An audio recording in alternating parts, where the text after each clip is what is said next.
शिव महापुराण के कथाओं के व्यवहारिक और आध्यात्मिक पक्षों के संदर्भ में हम 3 कथाओं को सुन चुके हैं। आज चौथी कथा। जितनी भी कथाएं कहते चले जाएं हम, प्रत्येक कथा में इतने रहस्य छिपे हैं कि कह कह करके भी उन्हें पूरा विवरित नहीं किया जा सकता। कुछ इशारे मात्र दिए जा सकते हैं। उन इशारों को सुन करके समझना, और जितना मंथन करोगे उतना उसमें से अमृत निकलेगा। आज की चौथी कहानी इसी से संबंधित है। समुद्र मंथन और विष और अमृत का आगमन। कहानी कहती है, देवताओं और असुरों ने मिलकर अमृत प्राप्त करने के लिए समुद्र मंथन किया। विभिन्न बहुमूल्य वस्तुएं निकलने से पहले सबसे पहले अत्यंत भयंकर और तीव्र हलाहल विष निकला। इस विष की उष्णता और शक्ति इतनी अधिक थी कि इसने पूरे ब्रह्मांड को जलाना शुरू कर दिया। सभी देवताओं और असुर भयभीत होकर शिव जी की शरण में गए।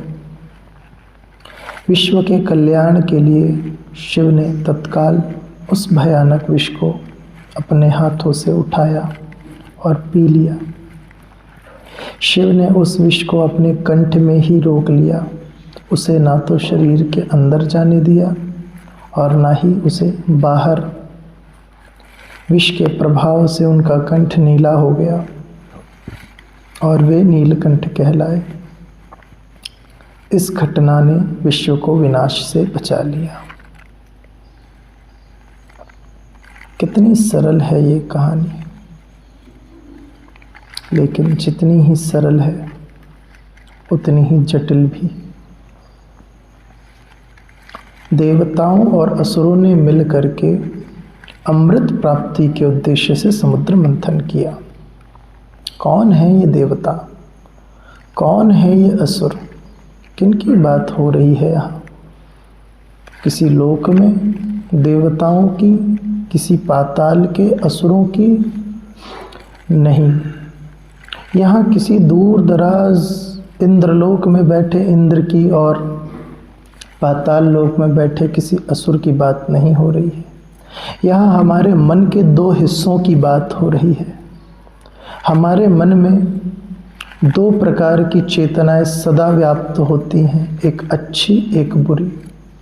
जब भी हम किसी घटना को देखते हैं तो हमारे मन में 2 प्रकार के संदेह आते हैं, 2 प्रकार के कृत्य अनुभव आते हैं। एक तो अच्छा करना, एक बुरा करना, एक हित करना, एक अहित करना, एक कल्याण करना, एक विनाश करना। ये जो 2 प्रकार की चिंतनाएं हैं, ये ही देवत्व और असुरत्व हैं।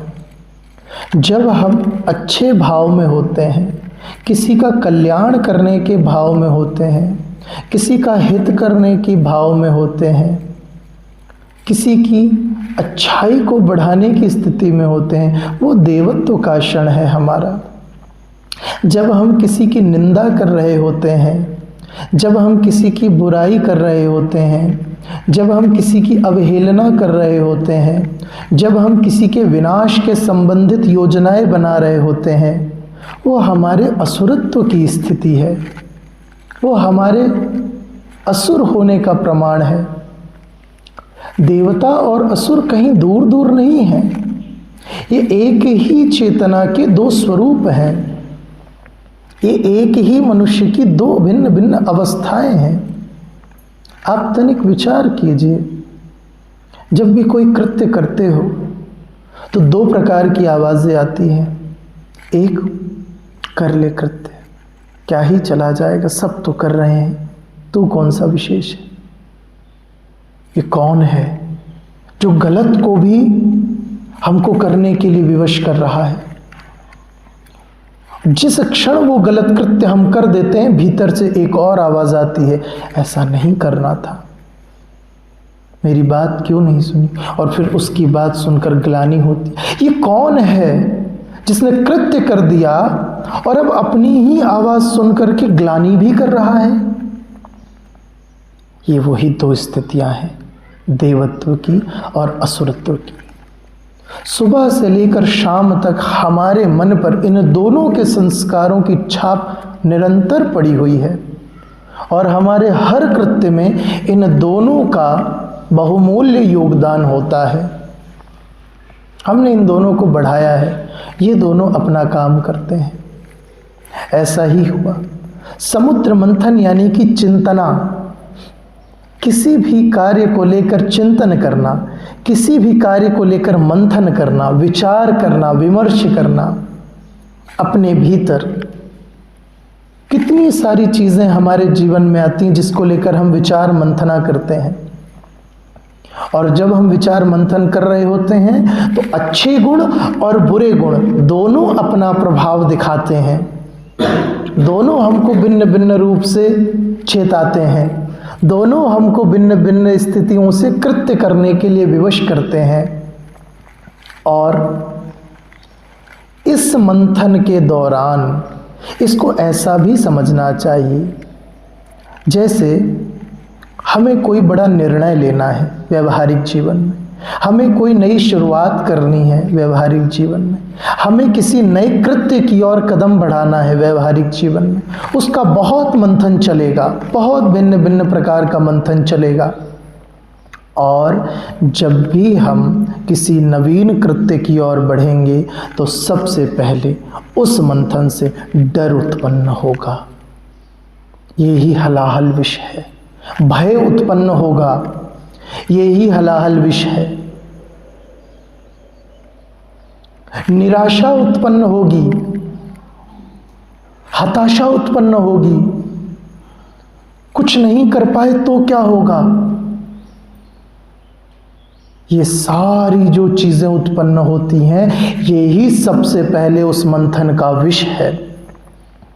कितने सारे कृत्य होते हैं जो हम करने के लिए प्रारंभ करते हैं लेकिन उन्हें कर नहीं पाते, विष से डर जाते हैं हम, और डर करके अपने कदमों को पीछे खींच लेते हैं।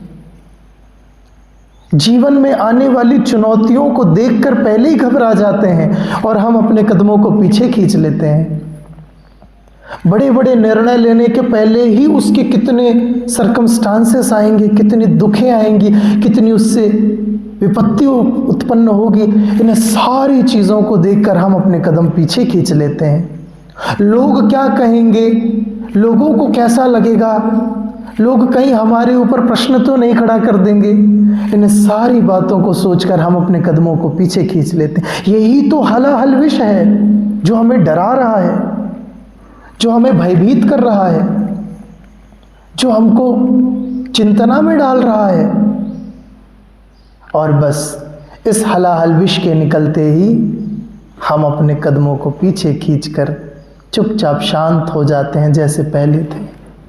लेकिन नहीं, ये कथा कहती है हलाहल विष निकलेगा, बिल्कुल निकलेगा, क्योंकि वो काम है उसका।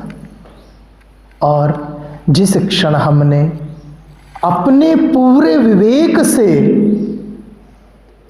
अपने पूरे होश से उस कृत्य के विष को भी स्वीकार कर लिया, कोई बात नहीं, गिरूंगा ना, ठोकर ही लगेगी ना, चार लोग ही कुछ कहेंगे ना, इससे मेरा जीवन तो अंत नहीं हो जाएगा, एक नई शिक्षा ही मिलेगी मुझे। ये समझ के जैसे ही हमने सबसे पहले उस विष को स्वीकार कर लिया, निश्चित है हमारे जीवन में अमृत का और बहुमूल्य रत्नों का आगमन हो जाएगा। हम विष से डरने के कारण, पराजय के डरने, पराजय हो जाएगी इस भय से हम कितने सारे कृत्य करना ही छोड़ देते हैं, लेकिन हार का, पराजय का, विवशता का, लोगों के कहने का, ये जिसने भी इन सब बातों को स्वीकार कर लिया अपने शिवत्व से, अपने विवेक से, वह अमृत के लिए तैयार हो गया। दूसरी बात, जब लोग निंदा करेंगे आपके कृत्यों की, आपको बुरा भला बोलेंगे, जब आप कुछ अच्छा करने के लिए जाएंगे, आपको खींच कर गिराने की चेष्टाएं करेंगे, क्रोध उत्पन्न होगा। उस क्रोध को, उस क्रोध रूपी हलाहल विष को ग्रहण करना और ग्रहण करके गले में धारण कर लेना, इसका अर्थ क्या है? इसका अर्थ मात्र इतना है कि उसे अपने भीतर प्रभावित होने की अनुमति नहीं देना। यदि शिव उस विष को अपने भीतर उतर जाने देते तो ये उस विष से प्रभावित हो जाना होता। आपको भी कितना कुछ सुनने को मिलता होगा इस समाज में जब भी कुछ अच्छा करने के लिए कदम बढ़ाते हैं, लेकिन उन सारी बुराइयों की, चिंताओं की, भय की, क्रोध की, उन सारे हलाहल विषयों को ग्रहण करके अपने गले में ही समाप्त कर देना है। उसे अपने भीतर उतर करके अपने आप को भी प्रभावित होने की अनुमति नहीं देना और बाहर रहकर दूसरे के ऊपर निकलने की भी अनुमति नहीं देना कि हम उस विष को बाहर प्रकट कर दें और दूसरे को ही जलाकर राख कर दें। नहीं, ना आपका विष दूसरे को जलाए और ना वो आपका विष आपको जलाए। आप उसे अपने विवेक पूर्वक, होश पूर्वक अपने गले से ही नीचे नहीं उतरने देना, तो वो कितनी से बड़ी चुनौती होगी, आपको प्रभावित नहीं कर पाएगी। ये इसका व्यवहारिक पक्ष है। अब इसमें आध्यात्मिक पक्ष भी छुपे हुए हैं, बहुत गहरे आध्यात्मिक पक्ष। जब भी साधक अपने स्वयं की खोज पर आगे बढ़ता है, निज की खोज में कदम बढ़ाता है, अंतर यात्रा पर निकलता है, तब सबसे पहले उसके जन्मों जन्मों के द्वारा अर्जित संस्कार उसको रोकते हैं। ये शरीर रूपी संस्कार, मन रूपी संस्कार, विचारों के संस्कार, अहंकार के संस्कार उसको रोकते हैं। सबसे पहले साधक आते हैं, 1 दिन 2 दिन ध्यान करते हैं, कहते हैं पैरों में दर्द हो गया, बैठ नहीं पा रहे, मन में इतने सारे विचार आ रहे हैं, अब हमसे नहीं हो पाएगा, हमारा ज्ञान, हमको तो सब कुछ पता ही है, हमको क्या करना है ये सब करके। ये अध्यात्म की यात्रा पर जब मंथन प्रारंभ होता है तो सबसे पहला विष है साधकों के लिए। इस विष से सावधान रहना, ये तुम्हें तुरंत रोकने की चेष्टा करेगा, तुरंत गिरा देगा तुम्हारे स्थिति से। जैसे ही तुमने शरीर की सुनी, तुम तुरंत मंथन छोड़ करके भाग जाओगे साधना की। जैसे ही तुमने मन की सुनी, तुम तुरंत अपनी आगे की यात्रा को छोड़कर भाग जाओगे, जैसे देवता और असुर भाग गए। लेकिन जब तुम इन सारी स्थितियों के होते हुए अपने शिवत्व, अपनी चेतना, अपनी आत्मा को अवसर दोगे, अपने विवेक को अवसर दोगे निर्णय लेने का, तो वो इस शरीर के द्वारा उत्पन्न किए गए हलाहल को, इस मन के द्वारा उत्पन्न किए गए हलाहल को, इस बुद्धि के अहंकार द्वारा उत्पन्न किए गए हलाहल विष को धारण कर लेगा। और जैसे ही तुम्हारी निज आत्मा ने इन सारी चीजों को धारण किया विवेक पूर्वक, होश पूर्वक, अमृतत्व तुम्हारी प्रतीक्षा ही कर रहा है। तुम तुरंत उस अमरत्व को महसूस कर लो। यहां किस अमृत की बात हो रही है? शरीर को अमर बनाने की नहीं, यहां जो अमर ही है, जो सदा से अमृत है, जिसका ना तो कभी अंत हुआ है ना कभी हो सकता है, उस अमृतत्व की बात कही जा रही है। आत्म तत्व के स्मरण की बात कही जा रही है। अपने निज स्वरूप को जानने की बात कही जा रही है। विष यानी कि शरीर मन बुद्धि के द्वारा उत्पन्न किए गए वेदनाएं, वासनाएं, कामनाएं, लोभ, मोह, आसक्ति, और होश अमृत, शिवत्व अमृत, विवेक अमृतत्व, जागरण अमृतत्व। जैसे ही जागरण होता है वह विष समाप्त हो जाता है और उस विष को केवल शिवत्व ही धारण कर सकते हैं। अर्थात तुम उस विष को प्रयत्न करके भी समाप्त नहीं कर पाओगे जब तक तुम्हारे भीतर का शिवत्व, तुम्हारे भीतर की आत्मत्व, निजत्व, वो ब्रह्मत्व नहीं जागृत होगा। जब तक तुम होश पूर्वक इन सारी घटनाओं को देख नहीं लोगे। प्रत्येक कृत्य को होश से देखो, तुम्हारा शिवत्व प्रतिक्रिया करेगा और जब वो प्रतिक्रिया करेगा तो सारे हलाहल विष को वो धारण कर लेगा।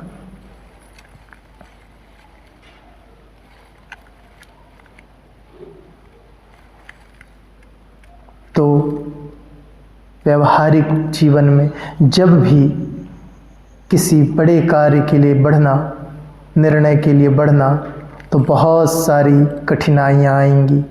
ये कठिनाइयाँ ही हलाहल विष है। तुम इसे स्वीकार कर लेना और आगे बढ़ जाना, अपने आप को रोकना मत। हलाहल विष को धारण करोगे तब व्यवहारिक अमृतत्व, व्यवहारिक उन्नति तुम्हें प्राप्त होगी।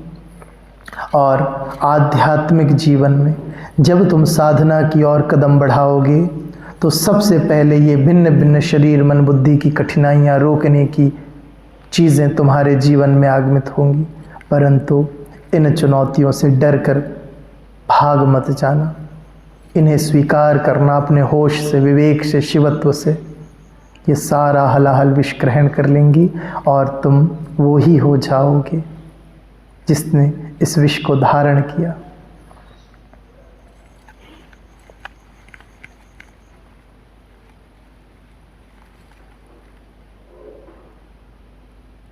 और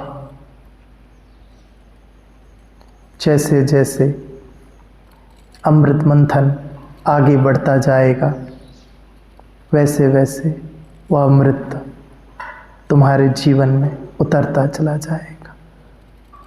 अपने मंथन को बढ़ाओ और अपने देवत्व और असुरत्व दोनों को स्थिर करो।